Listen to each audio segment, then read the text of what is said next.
Good evening everyone, I'm Abdullah Hussain. Welcome to Sudan in a Week on Al-Balad News. This week's roundup brings you the latest developments and headlines from Sudan. The head of the Sovereignty Council and Commander-in-Chief of the Armed Forces, Abdel Fattah al-Burhan, inspected the front lines in Al-Jaili and Garri, assessing military operations and reinforcing the army's commitment to regaining control. At-Taisha tribe in Darfur has officially informed al-Burhan of their decision to withdraw their members from the rebellion. Al-Burhan: a large-scale advance toward Khartoum is planned in the coming days to clear the city of the rebel forces. Al-Burhan chaired a high-level meeting with the leadership of the Sudanese Armed Forces from the General Command HQ in Khartoum, reviewing the latest battlefield developments. General Yasser al-Atta arrived in Bahri following the army's successful clearance of the rebel forces from the area. The Minister of Information stated that the RSF are now suffering the consequences of a war they ignited without justification.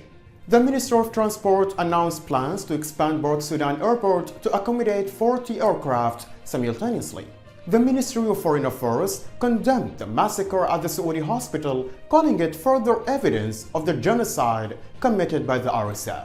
The Sudanese Armed Forces took control of the remaining parts of Dardog, Nebta, and السمراء, paving the way for an advance toward Al-Haj Youssef. The army declared the expulsion of the enemy forces from Al-Baraha Hospital, the police towers complex on Al-Mauna Street, and the Shambat camp, securing areas up to the Qatari DR buildings and the entrance of Al-Maknimir Bridge.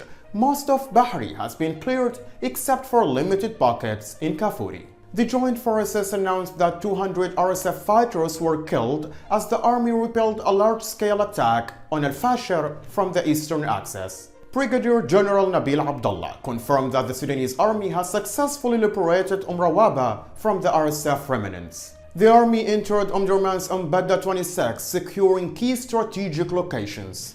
The RSF militias bombed a power maintenance team in Mbadda, killing and injuring 6 civilians with a shrapnel in Karari. The RSF militias shelled entire families in Mbadda, resulting in the deaths of 2 people and injuries to 33 others, most of whom were children. RSF forces executed Dr. Adam Abdullah Yahya in Niyala for alleged ties to the military, dumping his body outside the city. The RSF detained a humanitarian aid convoy and diverted it from Zamzam camp to Niyala. The RSF militias executed their own field commander Jalaha and his brother. A force from the Missouriya tribe loyal to Jalaha assassinated RSF commander Isa Farah Wadabuk Aruzegi and 2 of his guards.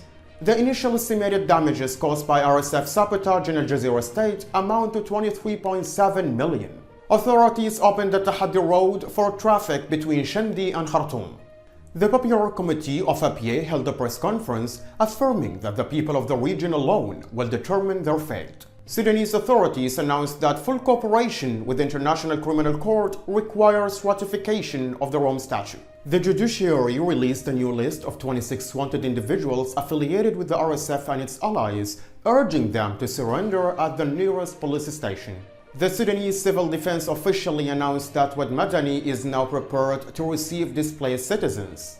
The Khartoum Water Authority reported thefts of transformers and electrical cables at the Thamaniyat station in northern Bahri, with plans in place for rehabilitation. Eastern Corps forces led by Lamin Dawood honored businessman Ashraf Sid Ahmad al-Cardinal in a ceremony attended by tribal leaders and youth representatives. Heavy clashes erupted in East Nile, Khartoum, between Missouriya and Mahiriya tribes following the killing of RSF Field Commander Jalaha. Thank you for watching. See you next Friday on Al-Balad News.